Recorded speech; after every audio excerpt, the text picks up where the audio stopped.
नमस्कार, जय हिंद, वंदे मातरम दोस्तों। देखिए, ये वीडियो भौतिक विज्ञान विषय से संबंधित है 12th क्लास के स्टूडेंट्स के लिए, जिसमें हम एक्टिव प्रकाशन की बुक के न्यूमेरिकल्स का सॉल्यूशन कर रहे हैं दोस्तों। देखिए, कुछ विद्यार्थी क्या होता है, बहुत ज़्यादा डरते हैं सवालों से। देखिए, डरना नहीं है दोस्तों, बिल्कुल भी नहीं डरना है। इतना ज़्यादा हार्ड सिलेबस नहीं होता है, ना ही इतने ज़्यादा हार्ड क्वेश्चंस होते हैं। मेरे हिसाब से अगर आप प्रिंसिपल्स अगर अच्छे से समझ लेते हो तो सवाल करने में कोई ज़्यादा कठिनाई नहीं होनी चाहिए मेरे हिसाब से। तो मेरी आपसे रिक्वेस्ट है कि आप प्रिंसिपल्स को, सिद्धांतों को बहुत बारीकी से पढ़ा करें दोस्तों। चलिए आइए स्टार्ट करते हैं आज की स्टडी, और इसमें हम बात करेंगे क्वेश्चन नंबर 31 से लेकर क्वेश्चन नंबर 33 की। आइए स्टार्ट करते हैं आज की स्टडी और देखते हैं क्वेश्चन नंबर 31। देखिए, क्वेश्चन नंबर 31 में क्या कह रहा है दोस्तों, स्क्रीन पर देखेंगे। वो कहता है, दो समान आवेशों Q और Q को जोड़ने वाली रेखा के मध्य बिंदु पर एक अन्य आवेश बड़ा Q रख दिया जाता है, तो Q का मान बताइए यदि तीनों आवेशों से बने निकाय संतुलन में हो जाए। ध्यान देंगे दोस्तों। देखिए, यहाँ पर क्या कहना चाह रहा है, ये कह रहा है कि हमारे पास कोई एक आवेश था Q1, Q जिसका नाम है Q, और दूसरा है आपके पास Q। ये दोनों ही सेम आवेश हैं। अब इनको मिलाने वाली जो रेखा है ये वाली दोस्तों, इसके मध्य बिंदु पर हमने कोई एक बड़ा आवेश रख दिया है Q। इसकी वैल्यू पूछ रहा है जब इन तीनों आवेशों से बना निकाय संतुलन में हो जाएगा। देखिए, यहाँ पर संतुलन का मतलब क्या है दोस्तों। देखिए, दो आवेशों के बीच में क्या लगता है, विद्युत बल लगता है दोस्तों। और यहाँ पर कितने आवेश हैं, तीन आवेश हैं। तो वो कह रहा है कि इन तीनों के बीच में जो लगने वाला बल होगा टोटल, वो संतुलित अवस्था में होगा, अर्थात 0 होगा। तो कहने का मतलब ये है कि जो पहले वाला निकाय था, ये पहले आवेशों से बना निकाय, इनके बीच में लगने वाला बल, और जो बाद में बड़े आवेश को रखने पर जो निकाय बना है, इनके बीच में लगने वाला जो बल है दोस्तों, वो संतुलन में है। तो किस प्रकार Q का मान निकालेंगे, आइए देखते हैं। देखिए, हमें दिया हुआ है, इसने यहाँ पर क्या दिया हुआ है, देखिए ये क्वेश्चन नंबर 31 है आपका। इससे दिया हुआ है जो Q1 आवेश है, पहला आवेश, वो है आपका Q, और दूसरा जो आवेश है आपका Q2, भैया वो भी है Q। अब कह रहा है तीसरे आवेश जिसका नाम है Q3, वो बड़ा आवेश है Q, इसको मैंने इन दोनों के मध्य बिंदु पर रख दिया। अब मध्य बिंदु की बात आती है दोस्तों। देखिए, डिस्टेंस पहले ही हमें पता नहीं थी, अब मध्य बिंदु की बात और कर रहा है। तो एक काम कर लेते हैं, हम लोग इस डिस्टेंस को मान लेते हैं कि ये जो डिस्टेंस है वो कितनी थी, वो R थी। अब जो ये डिस्टेंस इनके बीच में हो गई है दोस्तों, वो हो जाएगी R/2। तो पहले वाले जो आवेश थे, इनके बीच में डिस्टेंस है R। अब जो दो आवेश बचेंगे, बड़ा Q और Q, इधर देख लें या इधर देख लें, ये बनेगी आपकी R/2। तो यहाँ पर स्थिति बनी आपकी कि R1 जो है वो है आपकी R, और R2 जो है दोस्तों वो है आपकी R/2। तो अब हमें निकालना है Q की वैल्यू। Q जो है आपका वो कितना हो जाएगा। देखिए, वो कहता है निकाय संतुलन में है, तो हम कहेंगे जब निकाय संतुलन में है तो ये स्थिति होगी कि इनका जो बल होगा दोनों का, ये F1 + F2, ये टोटल 0 होगा। तो यहाँ पर लिख लेते हैं हम F1 + F2 = 0। अब देखिए, इस F2 को मैं इधर लेकर जाता हूँ, तो स्थिति बन जाएगी आपकी F1 = -F2। अब देखिए, F1 क्या है, पहले दो आवेशों के बीच में लगने वाला बल, और F2 क्या है, बाद के दो आवेशों के बीच में लगने वाला बल। तो हम इसको रखेंगे। देखिए, कूलाम का नियम से जो बल होता है दो बिंदु आवेशों के बीच में, वो होता है 1/4πε0, और Q1 Q2 R1² इक्वल हो जाएगा -1/4πε0 Q2 × Q3 R2²। देखिए, इन दोनों के बीच में बल और इन दोनों के बीच में बल। आइए देखिए, गौर से देखिए, ये दोनों कांस्टेंट हैं और इक्वल अवस्था में रखे हुए हैं, तो कट जाएंगे दोनों। अब देखिए, Q1 का मान कितना है, Q है। Q2 का मान कितना है, वो भी Q है। R1 की वैल्यू क्या है, वो R है। इन दोनों को यहाँ पर फिल कर लेते हैं। ये बन जाएगा आपका Q × Q R² equal minus, ये वाला माइनस, यहाँ पर Q2 जो है आपका, देखिए ये वाला Q है, तो ये जाएगा आपका Q × Q3 जो है आपका, ये Q3 है दोस्तों, ये जाएगा बड़ा Q R2 डिस्टेंस है, देखिए गौर से यहाँ पर R/2, तो ये जाएगा आपका R/2 का होल स्क्वायर दोस्तों। अब देखिए, यहाँ गौर से देखिए, ये वाला जो Q है, इस वाले Q से कट जाएगा दोस्तों। ये बचेगा यहाँ पर Q/R2², ये बनेगा आपका Q/R2² इक्वल माइनस का बड़ा Q/, इसको खोल लेंगे यहाँ से, देखिए ये हो जाएगा आपका R²/4, 2 का वर्ग 4 होगा। तो गौर से देखिए दोस्तों, नेक्स्ट पेज पर चलते हैं, यहाँ पर जगह कम है।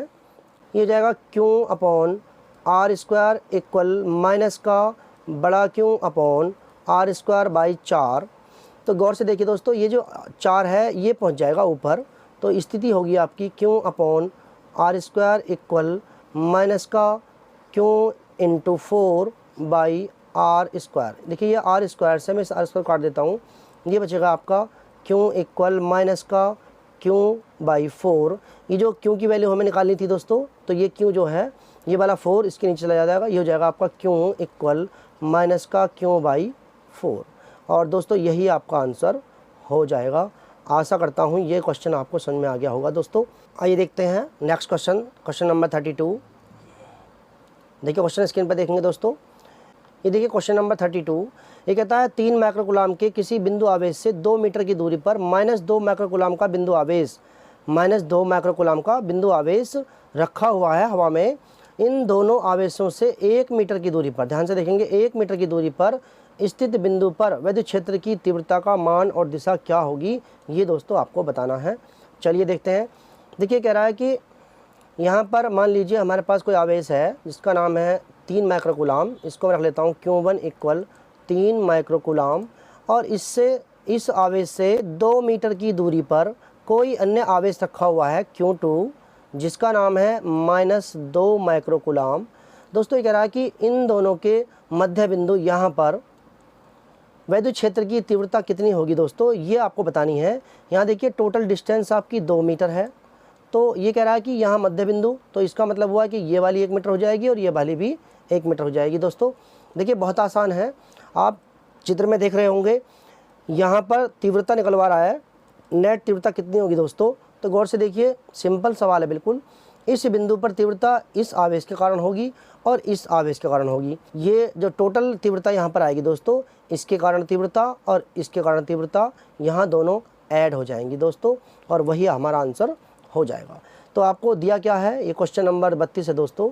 हमें दिया हुआ है Q1 इक्वल है 3 माइक्रोकूलाम, अर्थात इसको हम कूलाम बना लेंगे तो 3 × 10⁻⁶ कूलाम बन जाएगा दोस्तों, 6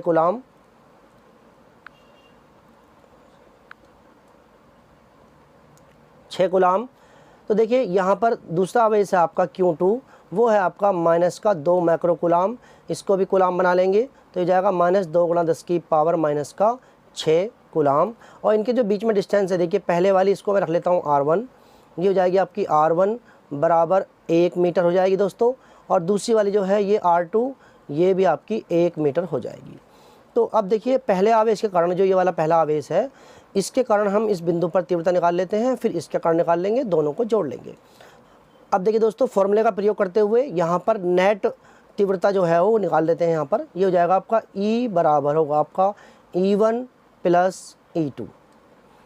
तो दोस्तों E1 क्या होगी, ध्यान से देखेंगे, ये होगी आपकी 1/4πε0 Q1 upon R1² plus 1/4πε0 Q2 upon R2²। बस वैल्यू भर लेंगे दोस्तों और आपका आंसर हो जाएगा। ध्यान से देखेंगे, ये इसकी जो वैल्यू है आपकी कितनी हो जाएगी, ये हो जाएगी आपकी 9 × 10⁻⁹, और जो आपका Q1 है वो है आपका 3 × 10⁻⁻⁶, और अपॉन में आपका दोस्तों R1 जो है वो है 1 मीटर, तो 1 × 1 R² हो गया, प्लस फिर से करेंगे इसकी वैल्यू 9 × 10⁻⁹, और Q2 के रखेंगे 2 माइक्रोकूलाम, तो 2 × 10⁻⁻⁶, अपॉन में डिस्टेंस इसकी भी देखो ये 1 ही है, तो ये जाएगा आपका 1 × 1। दोस्तों यहाँ जगह कम है, नेक्स्ट पेज पर चलते हैं। आइए, तो ये हो जाएगा आपका, देखिए 9 9 × 27, और ये जो पावर है आपकी, ये 9 पावर है, 6 पावर है, तो 9 प्लस की हैं, 6 माइनस की हैं, घट जाएंगे दोस्तों। तो ये बनेगा 9 × 27 10⁻3, और यहाँ बनेगा 9 दूनी 18 10⁻3। तो नेक्स्ट पेज पर चलते हैं। आइए, ये हो जाएगा आपका E इक्वल 9 × 27 × 10⁻3, और प्लस का 9 दूनी 18 × 10⁻3, दोनों को ऐड कर लेंगे दोस्तों, 27 10⁻3 18 10⁻3, तो ये जाएगा 27 और 18 45 × 10⁻3, ये E है आपका। और नेक्स्ट टाइम देखिए, यहाँ पर हम आंसर छोड़ सकते हैं दोस्तों, लेकिन फिजिक्स का नियम कहता है कि आपको जो आंसर देना होगा वो स्टैंडर्ड वैल्यू में देना होगा, अर्थात यहाँ पर एक स्थान पर दशमलव लेना होगा। तो मैं क्या काम करता हूँ यहाँ पर, देखिए इसे कर लेते हैं हम 4.5 इंटू 10 की पावर 1 बढ़ जाएगी दोस्तों, ये हो जाएगा 4 न्यूटन पर कूलाम। और दोस्तों यही आपका आंसर हो जाएगा। देखिए यहाँ पर एक बात सोचने की है दोस्तों, आंसर तो हो गया, कुछ बच्चों को समझ में ये नहीं आता है कि यहाँ पर जो पॉइंट लगा के पावर कैसे बढ़ी। तो इस बात पे आप ध्यान दें, यहाँ पर ध्यान से देखें, ये हमारे पास है E इक्वल है 45 गुणा 10 की पावर 3। देखिए यहाँ पर हमें दशमलव चाहिए, मैं क्या काम करता हूँ, एक स्थान पर चाहिए दशमलव, तो मैं एक स्थान मतलब 1 0 मतलब 10 से गुणा और 10 से भाग में लगा लेता हूँ। इस नीचे वाले 10 का प्रयोग करके जब मैं भाग लगाऊंगा तो दोस्तों ये बन जाएगा 4.5, और ये जो पावर है ये इसमें ऐड हो जाएगी, क्योंकि ये प्लस की और ये प्लस की, तो पावर बन जाएगी 10 की पावर 4। इस तरह से ये आपका आंसर हो जाएगा दोस्तों। आशा करता हूँ ये क्वेश्चन आपको समझ में आ गया होगा। आइए दोस्तों देखते हैं नेक्स्ट क्वेश्चन, क्वेश्चन नंबर 33। देखिए स्क्रीन पर देखेंगे आप लोग, ये कह रहा है 2 बिंदु आवेश, क्वेश्चन नंबर 33 है दोस्तों, 2 बिंदु आवेश +9e और +e एक दूसरे से 16 सेंटीमीटर की दूरी पर रखे हैं, इनके बीच में क्यों आवेश को कहाँ रखें कि वे संतुलन में हो जाएं। दोस्तों बहुत ही इजी सवाल है, बहुत ही आसान सवाल है, ध्यान से देखेंगे कहने क्या चाह रहा है वो। ये क्वेश्चन नंबर 33, देखिए ये कह रहा है कि एक आवेश है आपका Q1 जिसका नाम है +9e, और दूसरा आवेश है Q2 जिसका नाम है +e, और ये एक दूसरे से 16 सेंटीमीटर की दूरी पर रखे हैं दोस्तों। तो ये कह रहा है कि इनके बीच में अगर हम कोई आवेश रखना चाहें, मान लीजिए मैंने आवेश यहाँ रख देता हूँ, ये क्यों आवेश है दोस्तों, तो इस आवेश को यहाँ रखने पर, यहाँ रख दिया मैंने, तो ये संतुलन में हो जाएंगे। तो ये पूछ रहा है कि वो डिस्टेंस कितनी है जहाँ पर इस आवेश को रखा जाए और संतुलन में हो जाए। तो संतुलन का मतलब क्या है, संतुलन का मतलब ये है दोस्तों कि इनके बीच में वैद्युत बल, इनके बीच में और इनके बीच में वैद्युत बल, वो दोनों आपस में इक्वल हो तो इस संतुलन में हो जाएगा। तो ये जो टोटल डिस्टेंस थी पहले वो थी आपकी 16 सेंटीमीटर की, और अब पूछ रहा है ये कि कितनी दूरी पर मैं इसको रख दूं। तो मैं मान लेता हूं कि मैं इसको पहले आवेश से x सेंटीमीटर की दूरी पर रख देता हूं, तो ये संतुलन में हो जाएंगे। तो अगली वाली जो दूरी बचेगी यहाँ से दोस्तों, ये बचेगी आपकी 16 - x सेंटीमीटर। तो ध्यान देंगे हमें दिया क्या है, हमें दिया हुआ है आपका Q1 है आपका +9e, और Q2 है आपका ये है +e, और Q3 है आपका Q। तो ध्यान देंगे दोस्तों, जो पहली आपकी डिस्टेंस है इन दोनों के बीच में दूरी, वो है आपकी R1 इक्वल है x, और R2 इक्वल है आपकी 16 - x। तो हमें x फाइंड करना है यहाँ पर कि कितनी दूरी पर ये बैलेंस में आ जाएगा। तो देखिए ध्यान देंगे दोस्तों, इन दोनों के बीच में बल और इन दोनों के बीच में बल वो इक्वल होना चाहिए। तो हम कहेंगे संतुलन की स्थिति में F1 इक्वल होगा आपका F2 के, F1 इक्वल होगा F2 के, और इसकी जो कंडीशन बनेगी ये बनेगी इन दोनों के बीच में बल और इन दोनों के बीच में बल वो इक्वल होगा। तो देखिए कैसे करते हैं, ये हो जाएगा आपका 1/4 pi epsilon not Q1 Q3। ध्यान से देखें ये Q1 और Q2 था, लेकिन ये Q3 है, तो अब जो बल लग रहा है वो Q1 Q3 के बीच में और Q3 Q2 के बीच में लग रहा है।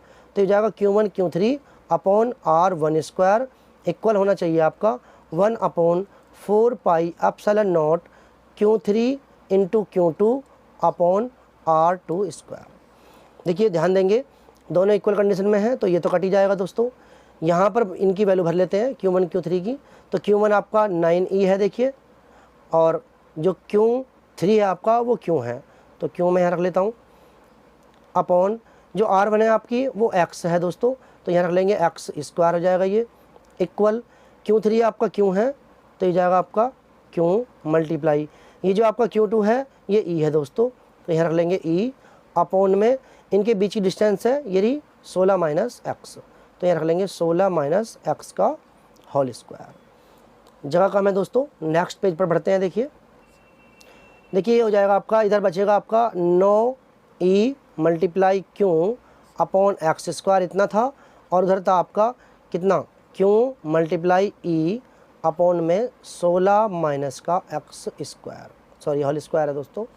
देखिए यहाँ पर ये जो E है ये वाला E कट जाएगा, ये जो Q है ये Q कट जाएगा, तो दोस्तों स्थिति बचेगी आपकी 9/x² और इक्वल होगा आपका 1/16 माइनस एक्स का होल स्क्वायर।